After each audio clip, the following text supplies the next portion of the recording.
Hello and welcome to Business Daily, coming to you live from Seoul. I'm Mark Broom, filling in for Lee Ji-yoon. Before we get started, let's take a quick look at what you can expect from us in the latter half of our show. A third meeting for regulatory reform took place last week, but is red tape really getting cut? And is the push for reform bringing about the desired effects? One of the areas people hope to see regulatory reform is in the country's Greenbelt. The government has vowed to make some changes. How will it affect people's lives? We have these stories and more coming right up. Now, scheduled for this week is a round of three-way free trade talks between Seoul, Beijing and Tokyo, represented by their chief negotiators. The meeting will take place in Seoul on Tuesday and Wednesday, and it will be the seventh of its kind since the neighbouring nations kicked off trilateral negotiations in November 2012. According to Korea's Trade Ministry, the working level talks will be comprehensive in scope, discussing market liberalisation as well as issues related to customs, goods and services and intellectual property, among other things.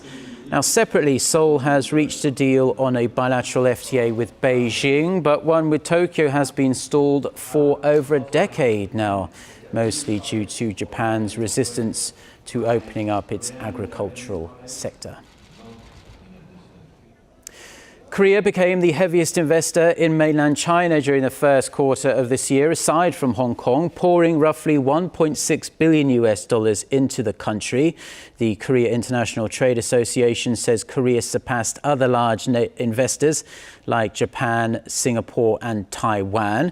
Much of the investment was made in semiconductors and automobiles. Analysts point to growing expectations for the Korea-China Free Trade Agreement as the reason behind the swell in investment. Korea is also expected to soon become China's second largest trading partner, as it is quickly catching up with Japan. LG Display has become the world's largest LCD panel maker for smartwatches in the first quarter of this year. According to market researcher Display Search, LG has dominated the market, grabbing over 90% of the market share with sales of over $186 million. The company shipped 8 million panels in the first quarter, which is 7 times that of its shipments in the fourth quarter of last year. Experts say LG's state-of-the-art technology with its thin display panels and effective battery consumption let it monopolize the market. It's also the sole supplier of POLED panels used in Apple's smartwatches released last month. Now, Korea's greenbelts are areas which the government has restricted development for more than 4 decades, but now they are likely to see changes aimed to improve the lives of residents who live within them. This comes as part of the Park Geun-hye administration's efforts to scrap excessive regulations and give the economy a much-needed boost. Our Jung has a story. This is a town in the east side of Seoul that has remained mostly untouched for decades now. Residents here have not been able to even renovate their homes at their own will because they're located in the nation's Greenbelt, an area in which the government has restricted development since 1971. A longtime resident Chun Yoon-jin says there's nothing much else to do than farming. It's like I'm living on an island. It's so difficult because we can't practice our property rights for 30 to 40 years now. Currently, Greenbelt zones in Korea cover roughly 3,800 square kilometers, accounting for about 3.9% of the entire country. The number of residents in those zones has dwindled over the years, from about 950,000 in the 70s to the current 110,000, reflecting the struggles people face living in such heavily regulated zones. To reduce these burdens, the Ministry of Land, Infrastructure and Transport has decided to ease regulations on Greenbelt zones to let people exercise their property rights and use land for commercial purposes. This comes as the Park Geun-hye administration has been pushing to eradicate a number of excessive regulations in order to boost the domestic economy. For land under 300,000 square meters, the government will allow local governments to declassify land without initial approval from the ministry. The government also plans to abolish rules requiring Greenbelt landowners to live there for at least 5 years before erecting new buildings or facilities. Lee Ju-young, Business Daily.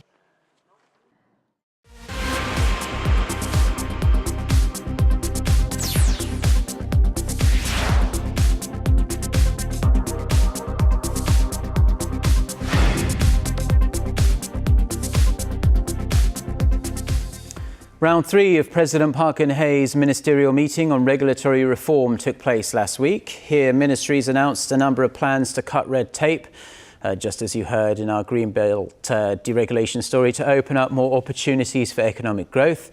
But there has still been a lot of criticism about the speed of regulatory reform. Let's take a look at what this is all about. The third ministerial meeting on regulatory reform presided over by President Park Geun-hye took place this past Wednesday.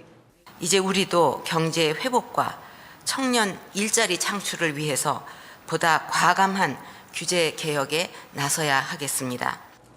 The president called for a market-friendly regulatory environment and urged Parliament to pass bills that would create new jobs and spur economic growth.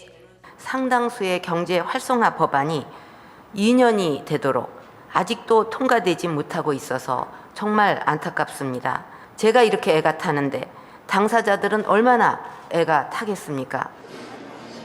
The Park administration announced last year that it would get rid of some 9,000 unnecessary regulations to revive the economy, but more than half of those have yet to be scrapped.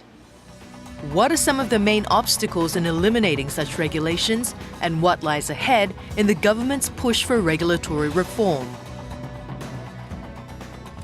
And to tell us more about this, we're now joined by Professor Joonsuk from the Catholic University of Korea. It's very good to have you with us, Professor. Happy to be here. So, during last week's regulatory reform meeting, the ministries laid out a number of plans to cut red tape in several different areas. Can you talk us through the main ones? Okay, well, you just had a story about the Greenbelt. Other areas that were talked about was liberalizing a lot of foreign investment rules so that we can get more investment and create more jobs, hopefully. Another controversial deregulation measure was the Tourism Promotion Act because Korea restricts the creation of hotels near school areas, and that is tough to maintain in a metropolitan area where everything is close together. So they wanted to loosen some of that zoning requirement for building tourist hotels. And then there's several measures which deals with financial technology, the so-called fintech, and internet banking, which is trying to use the internet and various methods, electronic methods to promote banking. Now, despite these plans, there has been criticism these reform measures haven't really brought about any significant results as of yet, at least. Would you agree with that assessment? Somewhat. For Korea, regulatory reform has been a really big topic since the Kim Dae-jung administration in the 90s. And some presidents had better effect, some presidents had lesser effect. But even Lee Myung-bak administration, he was a businessman, even Lee Myung-bak didn't really have that much effect on getting rid of some of the regulatory burdens. Now, according to the Chamber of Commerce report that was formed last year, apparently a lot of business owners can feel some very moderate effect from the regulatory reform measures taken so far, but it's not strong enough. And the issue of reform has been one of the key areas where President Park has been pushing extremely hard to try and get some changes made. How important do you think this issue really is in giving the Korean economy such a much-needed boost? Okay, well, I think everybody agrees that in the long term, regulatory reform is very important because one of the major problems that we see in Korea is that compared to other advanced countries, our productivity is not very high. And one of the reasons we believe is excessive regulatory burdens in some areas. So if we want Korea to continue its growth path, we need to do something about the regulations. Yeah, and you touched on it briefly there, but what are some of the key regulations that are seen really as hurdles to standing in the way of economic growth here in Korea? Okay, well, the one that businessmen complain about the most is regulations which restrict development in the Seoul metropolitan area. Under the Balanced Growth Act, companies are restricted from introducing new factories in the Seoul area under, I think, a mistaken impression that this will allow factories to be established elsewhere. But I think because Seoul is such a big area with a lot of population, a lot of economic connections, and a lot of culture, I think that actually restricts the development of the country as a whole. And some other regulations which often come up are excessive zoning. Sometimes it takes a lot of time to get licenses and permissions.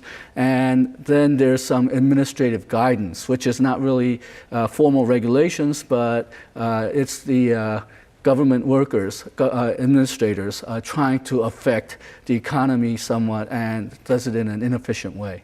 Let's look at it from a balanced point of view then, because there are a lot of people who are saying that reform isn't all that great. For example, with the Greenbelt issue, which we've been talking about today, there's also concern about rampant development affecting the lives of ordinary people, getting in the way of their day-to-day lives. Is there something to be said about too much deregulation? Well, there is. The most famous example is the financial crisis that we had in Korea and the United States, which is often blamed on too much deregulation. But on the other hand, I think the threat from deregulation is not as large as some people fear. For example, to take the Sewol incident that we had last year, the tragic event, the problem was not necessarily that we didn't have regulations, but those safety regulations that were there, the companies didn't carry it out. So it's much better to implement and enforce the efficient regulations and keep that to a minimum rather than trying to pass new regulations which are not implemented or executed. Yeah, so plenty of challenges remaining for the Park administration to try and push through these reforms. A lot more work to be done. Well, thank you ever so much for coming in and seeing us today, Professor. Thank you.